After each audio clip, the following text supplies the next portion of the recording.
Just going to set our stage for our first panel. And as we heard in the speeches so far this afternoon, private markets has been a rising tide in the past few years. And this has allowed many European asset managers, among them Tikehau, ICG and Eurazeo, to expand their service offerings to clients and transform themselves from more than private equity into one-stop shops. And I'm pleased to say that our next panel of three leaders will provide us with a view from the top on this subject in the knowledgeable hands of Alexander de Mol from Bain & Company. So please give them a round of applause. Great. Well, welcome everyone. And it's great to see so many of you here on a topic that's actually very top of mind for many GPs and probably also many LPs. We are going to talk about financial supermarkets. Now, I know there's a lot of sensitivity around that word. Private equity doesn't compare to a supermarket. I'm sure we're going to talk about that in a bit as well. But what we're really keen to talk about is the next decade, the era of the private market kind of marketplace. And is this kind of an era where if you're not diversified, if you're not a scale platform, you might actually struggle to kind of survive in the private equity world in the future? There's some interesting statistics, right? You're all operating in a very fast-growing market, 13% in the last 10 years, 19% in the last kind of 5 years, if you look at it. Actually, buyout is a big part of that, but not the fastest-growing part of that. Growth, secondaries, venture has grown faster than that. And that's why we were talking earlier. It's interesting that a lot of GPs, many more than ever before, are asking themselves the question, should I grow? I operate in a market that is growing double-digit, where other asset classes are growing fast. Should I grow? Should I diversify? I've seen a lot of other GPs and GPs move into that space.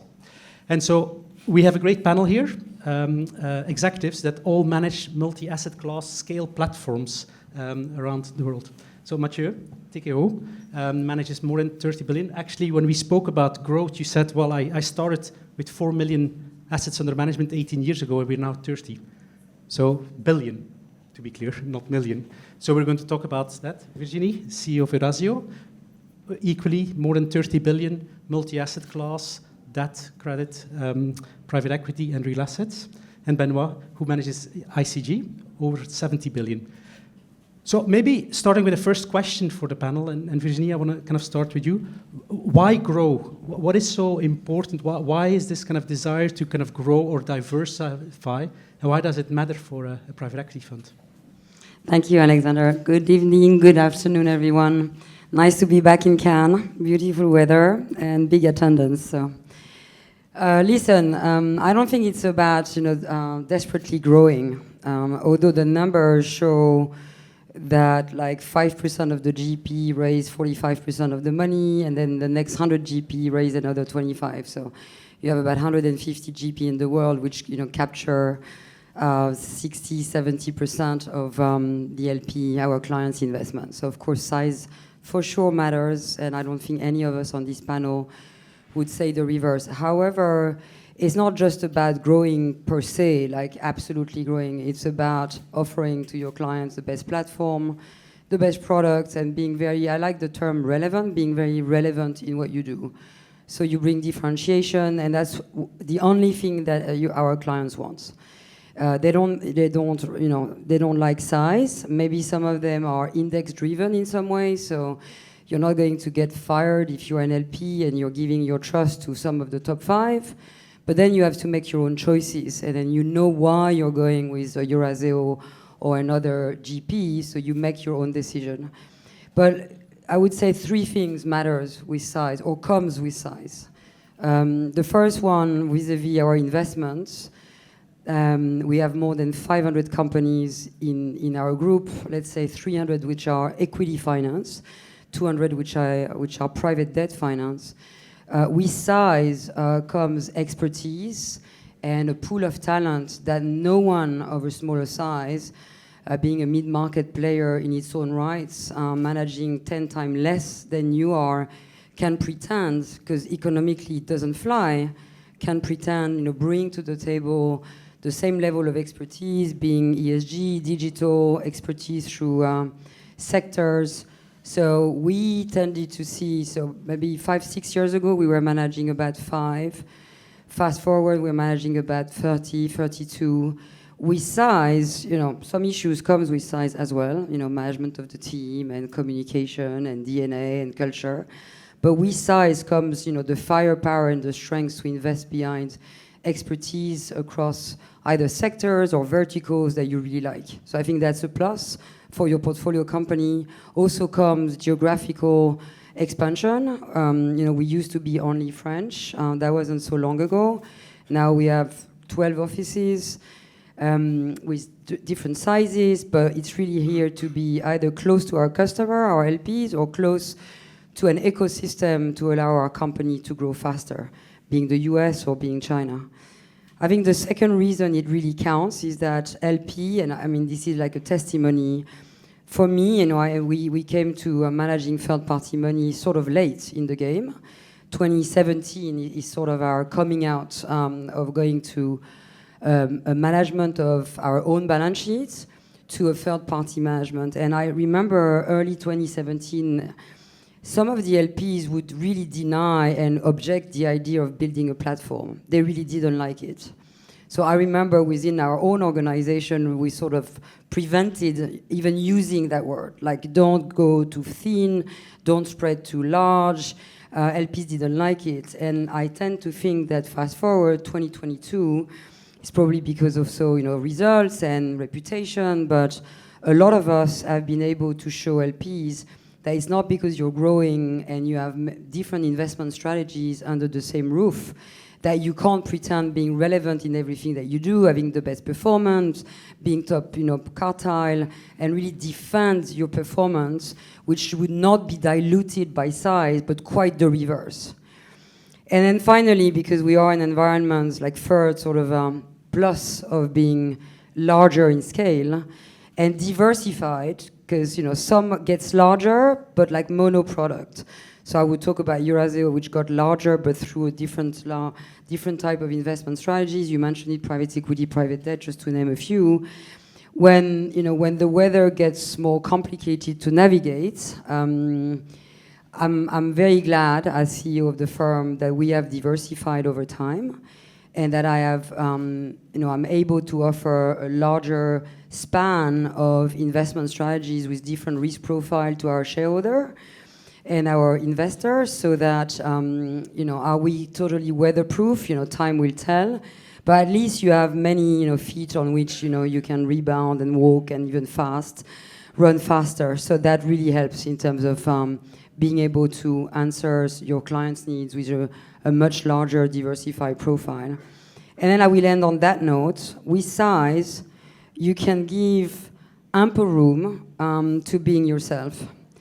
You have significant financial power, including balance sheet for us, but even if you don't, and you have significant trust of many clients through managing north of 30 billion, even 70 for Benoît, you can completely be yourself, have your own way of investing, choose your own battles in terms of sector, bring ESG and impact at the very core of everything you do, if you feel that's you and that's what you want to become and be, incarnate. So you can be completely yourself, and LPs make no mistake. They understand that they look at performance probably first, but then also they look deeper into what type of GP, what type of asset manager am I discussing with, what are they going to bring to the table that maybe I don't have just yet. So you choose your avenues, and then you become fully yourself with your own culture, your own DNA, and you're known for that part of yourself which you've been able to finance and put full financial power behind it. And that's great. Perfect. Building on that point, and maybe Benoît, a question for you. You kind of mentioned already, Virginie, kind of the discussion you have with your LPs. You hear very often in the market, the LPs wouldn't want you to change. They want you to follow the same strategy, not grow too much, not go outside. Benoît, as you kind of grown and you have kind of multi-asset class, how do you actually start having that discussion and debate with your LPs? How do you bring them on board? What are kind of some of the do's and don'ts in that exercise? Well, I don't know that is that on? Yeah. I don't know that there's a recipe for it, but it's true that for an LP, the ideal manager is one where there's no change, where the people do not age. They certainly don't retire. You never change them. That's the best possible fun. Obviously, that's not possible.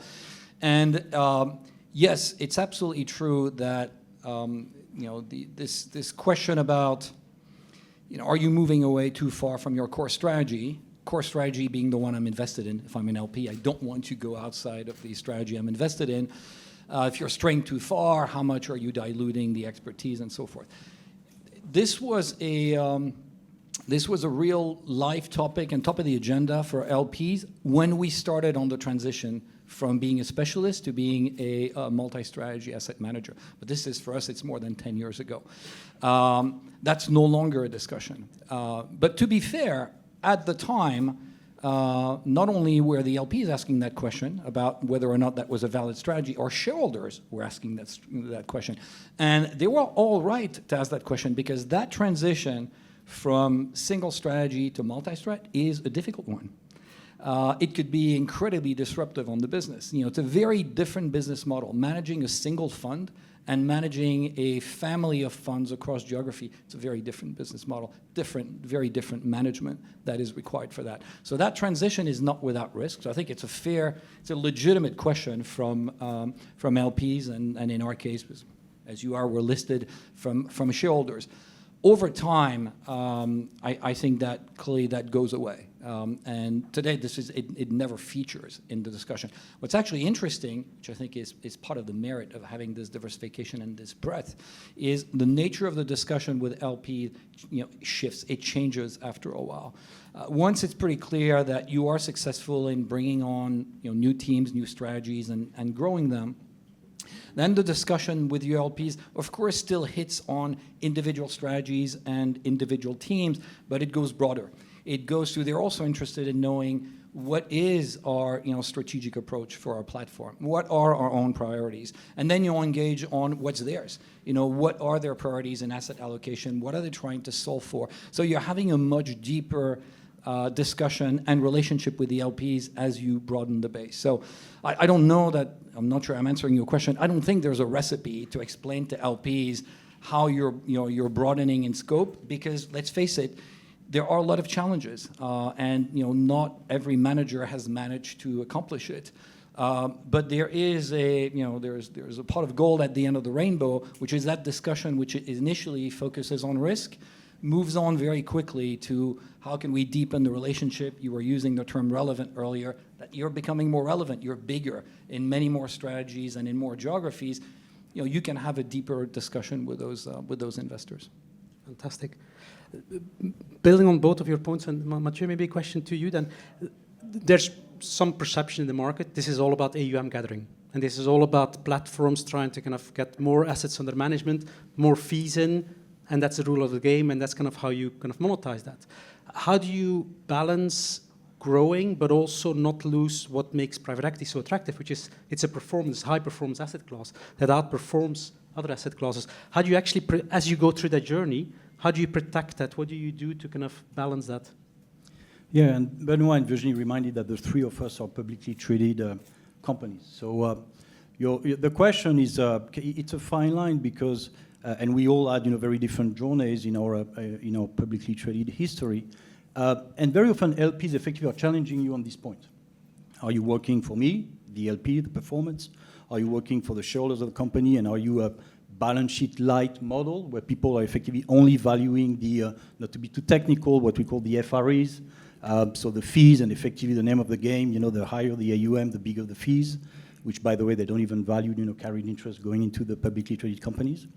Or are you a balance sheet heavy model, which the three of us are, I guess, and I don't want to speak for Virginie or Benoît, but then it becomes, how do you align with your LP, and then the LP give you credit for that. And I think the name of the game is alignment of interest, effectively performance. It comes without saying, but as we get into maybe more challenging times, this is where, because to Benoît's point, they would like the manager not to age and not to change and to have past performance guaranteed forward. And we all know that it does not happen. So I guess alignment of interest is probably the best answer to the question about this, can you spread across different strategies, effectively involving more people, as Virginie said, can be a challenge. But if you are, fully aligned, then you can make a case, and the LP gave credit for that. I mean, the three of us have been enjoying this cross-selling, that it can work. And how do you kind of protect that alignment of interest kind of culturally in your firm? It's by having a very, people very often talk about entrepreneurs, but I would say owner mentality, like you be in any other company, and that's what we have at Tikehau, 57% of the staff is a shareholder of the company, and so each time we invest 100, it's 57 coming from the staff, and that's a multiple of what we normally have in the industry, and I guess that moving forward, that's certainly one area where LP will be focusing more. Virginie, do you have similar kind of strategy? Kind of how do you reflect that at Eurazeo? How do you approach that kind of that alignment, kind of focus on performance and not just on? I think we all are. I mean, even in this room, everyone is aligning, interest, the team, the management team in the portfolio companies. When it gets a bit more tricky, it's about the full alignment with the public shareholder. It's about the dividend yield. How do you give back to your public shareholder, which is another discussion. But being, a GP, you fully align your interests. Your team have skin in the game. They're invested in the funds. And actually getting bigger creates, some hurdles, some issues for the team themselves, because LP wants, bigger and bigger alignment in terms of size and amount of investments in the fund, both in carry and in straight shares. But to your point earlier, maybe just one illustration and one comment. So on the platform or the multi-asset strategy, what you also see, our LPs currently are facing two issues. First, they want to reduce their relationship, or at least do not increase their relationship. But at the same time, they want to see new product coming through the door. Impact, energy transition, ESG. In the US, it's all about D&I. There's been some news in the press recently. Sentinel was actually kicked out by PSERS, or pensioners of Pennsylvania, because the board thought they were not diversified enough as a company. So they want to see new product, new ideas, new type of teams operating and deploying their money, the wealth of their pension, the wealth of their clients. But at the same time, they don't want to over-deploy their client relationship because they can't manage.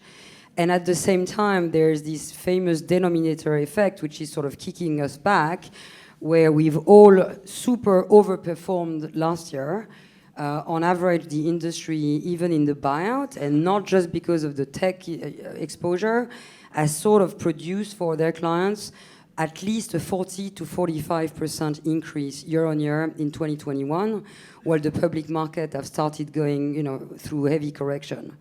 So their issue is to find some form of diversification, but not over diversify their client relationship. So you see where I'm coming. If you have under the same roof, under a name that they trust, because they started with your core, as Benoît was saying, whatever core means, it's where you started or where they started with you, then of course it's obvious that if you do have good products with great performance and sort of a differentiating positioning, why would they go with someone else? They've already ticked the box on the name, the compliance, the middle office, the back office, the reporting. Don't misjudge the importance of everything which you don't see, which is the client servicing, the reporting, being there, the cash flow projection, the understanding of their need. So the platform they like, and they want to understand better how the synergies works across the teams, at the corporate level, and of course make sure there's no conflict of interest. So the definition of where one fund stops and where the other one starts, the allocation. So you better have a very strong compliance team and compliance rules. Can I just add on that? That's why, I was challenging the title of supermarkets, because effectively supermarkets, you will find a Coca-Cola, at a Carrefour, Walmart, or Tesco, right? What we do, I think, is very bespoke in the approach.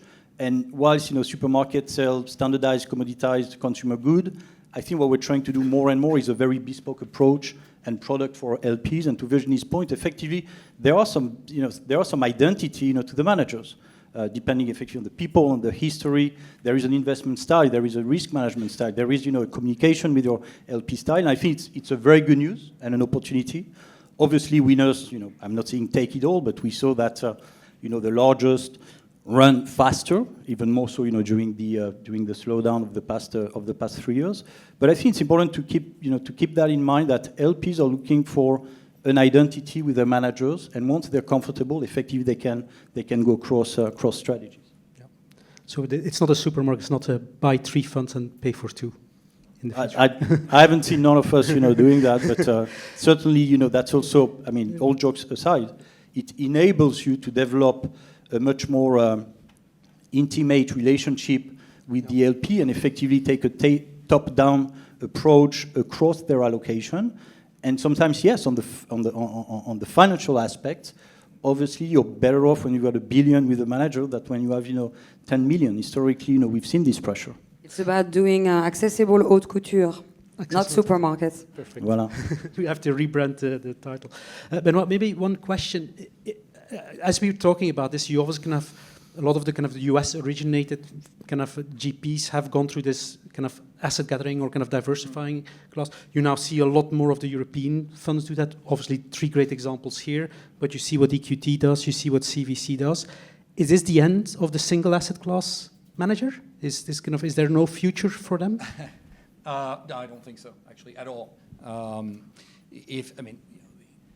I don't think there's much of a debate as to where the industry is going. It's natural. It's an industry that's maturing. It's becoming more sophisticated, more complex, more regulated.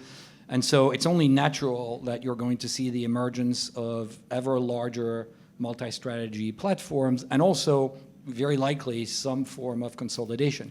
But at the same time, and also in a sense, because of that, there will be even more of a need for specialists. What I do think, however, is that the bar is going to get higher for those specialists, because if you're going to sell yourself as a single strategy specialist, then you have to be truly differentiated. And that has to translate into performance as well. Because otherwise, if you're an LP, why bother? And so, yes, I think there's absolutely going to remain a space for specialists, and even more so in the context of a market that consolidates around a relatively small number of very large players, but they'll need to deliver, and they'll need to be differentiated. They cannot be just a me-too strategy to what the large funds are doing. So, Virginie, what are you spoke a little bit about benefits already, but what are the real benefits that you do see from kind of multi-asset class? And also, how do you keep a bit of an edge, something that is kind of a parenting advantage across all of those? Kind of how do you not create a multi-asset class platform with lots of different things that actually don't really work together? How do you approach that? Well, at the end of the day, it's about managing, the team, the communication, the flow, the expertise, making the team feel part of one organization and just running the show in growth or in buyouts or in private debt, making sure that you have an incentive from the team. And I'm not talking financial incentive just per se. I'm talking, they all want to have access to the best senior advisors. So we have more than 100 senior advisors that we sign up at the group level. So then any teams can have access to that level of expertise. The ESG team, so we have 10 people on our payroll, led by Sophie Flack, and she's running the show in terms of ESG and impact. She's fully booked. Any teams have to work and wants to work with her. Same thing for digital. So it's just about showing. It's like in any group, in any corporation, what you bring at the top, from the top, has to be seen as adding value by every of your team. Otherwise, they just want to feel they can just run the little, mums and pops show and leave, because at the end, all the teams think, they own the client. But the client is not owned by anyone. The client is owned by an institution. It's like 20 years of building relationship and trust. So it's about, keeping the entrepreneurial and very agile mindset in the team, because that's really what counts. And at the same time, you're running an institution. We're all publicly quoted. So you can't just let it happen without some form of cohesiveness and coherence.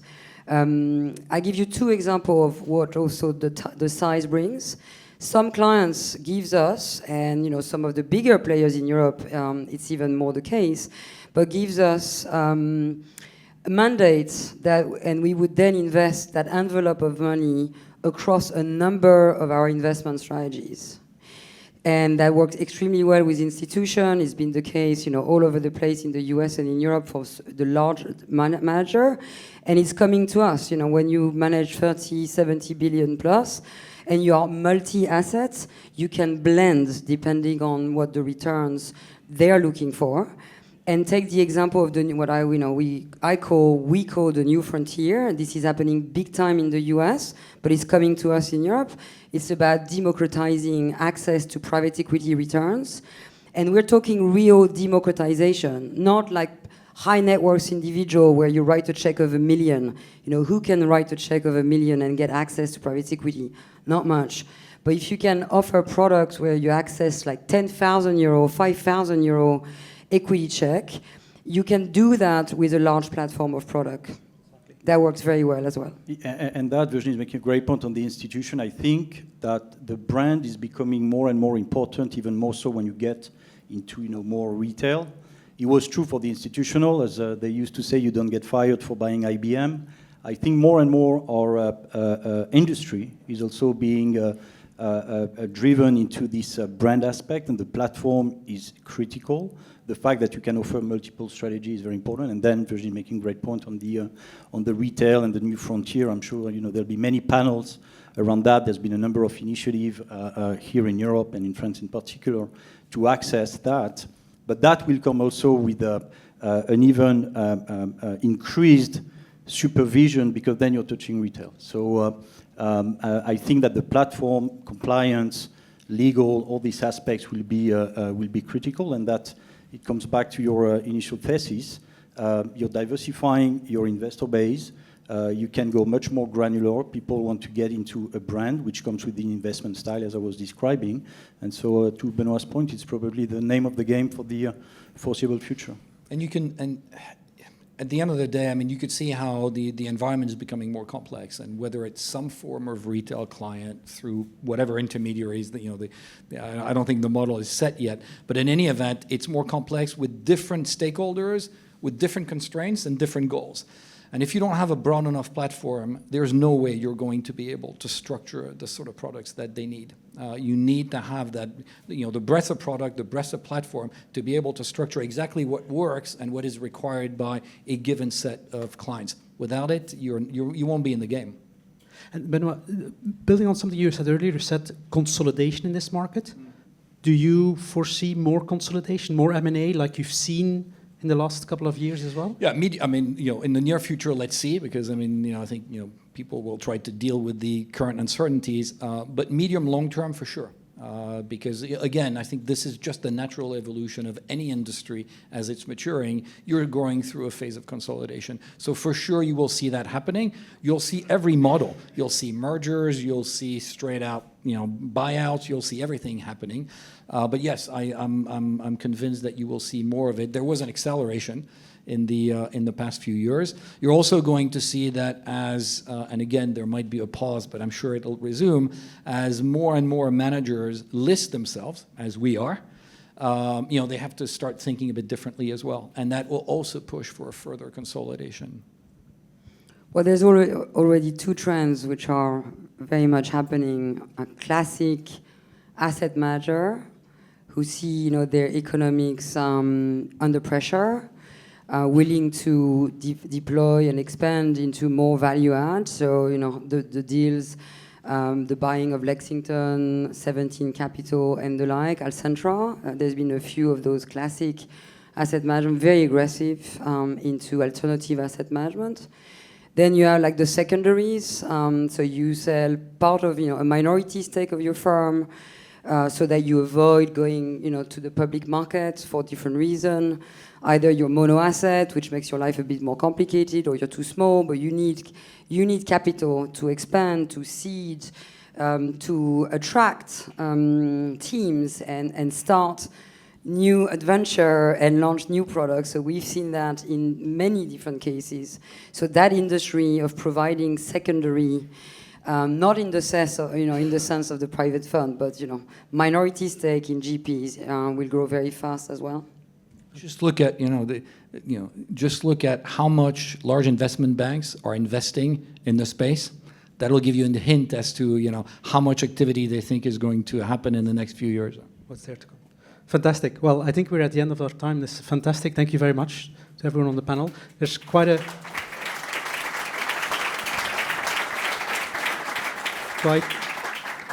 few takeaways. It's a great asset class that's growing. It sounds like the bigger ones will only get bigger. It sounds like if you are not big, that you better be very diversified and have a great performance. And it sounds like there are real economies of scale that allow you to invest in a platform, and that's only going to kind of grow in the future. So thank you very much.